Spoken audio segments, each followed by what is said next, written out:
Oof. Pete, we're gonna do this?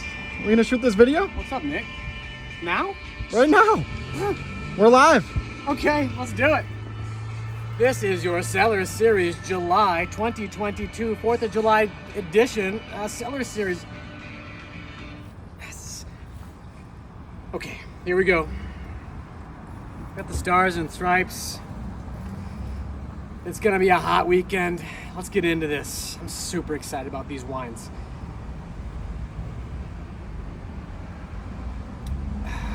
Let's do it. Okay, in all seriousness, this is your July Cellar Series preview or explanation. We're gonna jump right in with our friends Gale. This is Dan O'Brien, and Dan O'Brien, like we just tasted this wine for the first time today. We had a great distributor that we work with. We just said, hey, we really want some exciting, smaller production, really wonderful, kind of domestic white wines because it's the 4th of July. It's summertime. Like I want to feature all domestic wines, and so that's what we're here to do right now. Is kind of feature kind of wines from California, Oregon, for the most part. But we tasted 2 quick whites, and we're like, holy cow! Like these are absolutely part of today's or this month's feature. So this is Gale. So they make 125 cases of this wine. It's a single vineyard wine from the Morning Sun Vineyard, all in Sonoma Mountain. And Sonoma Mountain is a small little part of a very small appellation to begin with called the Sonoma Valley.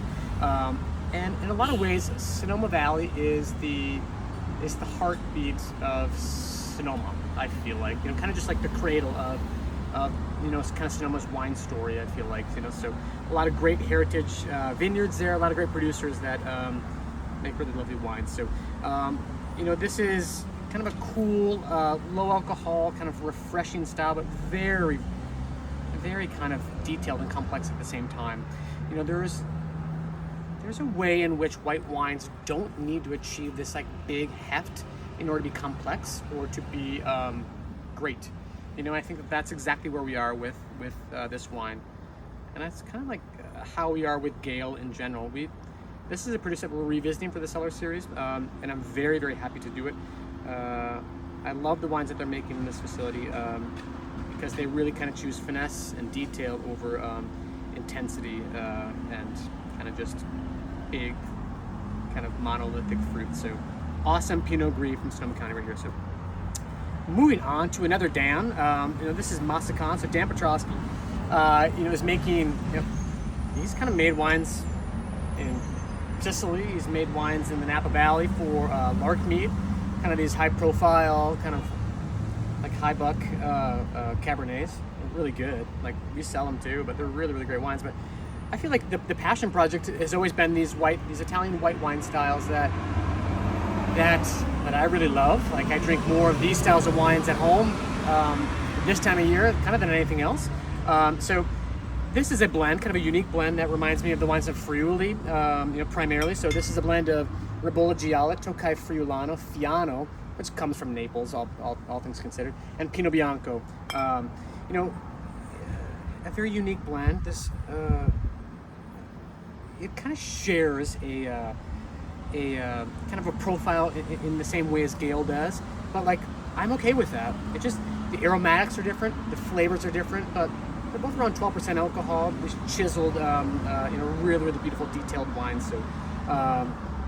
10 cases for the whole state. It's a limited option for us to feature. We're super excited to be able to do that. So, Masakan, like killer domestic white wine. So, I'm really excited to have them in our feature this month. So, moving on to private properties, rosé right here. So this is the Caracoli family that makes some of the best domestic sparkling wines that we work with. And amazing Pinot Noir and Chardonnay. So the hard part about the family's estate offerings is that they're really expensive. But this whole project was designed for, kind of like a second label, like the second label idea, you know what I mean? Like the essence of the family's process and quality, but just at a slightly more affordable level. So Yeah, it's really, really beautiful Pinot Noir right here. So, all Monterey County fruit. Yeah, yeah. Moving on. So, Elk Cove. Elk Cove is a producer that we have worked with on and off for many, many years. Kind of going back to 2008, like one of my very, very first wine visits was with Adam Campbell and his family at the estate in Yamhill, Carlton. And from that point on, I was really kind of just convinced that the Campbell family, you know, having started in the mid 70s, you know, being one of those first families in Oregon, that they continue to make exceptional wines. It's all Pinot Noir. You know, some of these are 70-year-old vines, but what they do is they basically do a quick pressing of the Pinot as it comes into the winery, and they, you know, vinify the wine, but then they blend back some still Pinot Noir for the color, which kind of creates this, well, first off, like, amazing color. Like, I absolutely adore the color of this wine, but it's just very vinous and very Pinot Noir like. Oftentimes you'll make a rosé of something and it just kind of tastes like a rosé, like nice gentle red fruit, and there's nothing wrong with that. Like, we like those too, but when that rosé starts to really resemble the Willamette Valley Pinot Noir, like, it's a special thing. So, you know, they farm 380 acres over 6 vineyards, estate vineyards in the Willamette Valley, and yeah, the Campbell family really, really does it right. So I like them quite a bit. So happy to be able to feature the new vintage of Elk Cove right there. So going on to Union Sacre.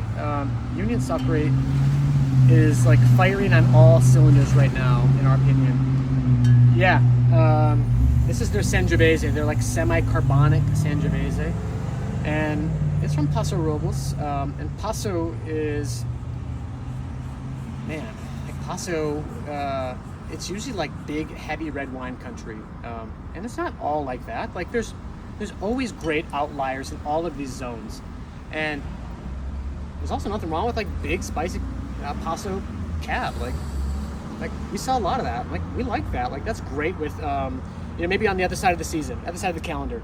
But like when it's hot as hell out and you're sweating, you're in the backyard and you're grilling, like, chill down a bottle of this and it's just like, like the bottle's gone, like, before you know it. So basically 2 friends who make this wine. One is from Alsace, very Alsace inspired wines, very fresh, but they got a hold of a little bit of Sangiovese in Paso and turned it into this like awesomely gulpable, like red, you know, light red wine. So yeah, moving on to Lioco, and Lioco is a project that we've worked with Lioco on and off throughout the years, and it's a husband and wife team essentially, and they started in 2005, and you know, Matt and Sarah Licklider, I think is the name, but it's about 90% Carignan and about 10% Val d'Agay. Val d'Agay is a it's like Napa Gamay. It was often referred to as Napa Gamay, but it's this lighter, fresher style. Like, but primarily it's Carignan. It's Mendocino. Old vines here as well. Like, again, kind of like some older you know, vineyards here. This was the 70-year-old vineyard I was referencing, but I'm gonna go back here and kind of correct myself. Like, this is not a 70-year-old vineyard here. My apologies, but this was the old vines that we're seeing with that Carignan. So all neutral oak. Like, it's a red for kind of freshness again. Like, we're not kind of throwing any bruisers at you, like any 15%, like big, powerful, tannic, rich wines. It's all about staying cool and staying refreshed, and that's what we really wanted to do with this collection of wines. So as we kind of are in the heart of summer, celebrating with friends and family, we want to say thank you, to wish you a happy 4th of July, and to be able to celebrate as best we can as friendly Americans. Happy 4th of July to you. This will be available starting Friday, tomorrow, and it's a great value. So hope to see you in the shop this weekend.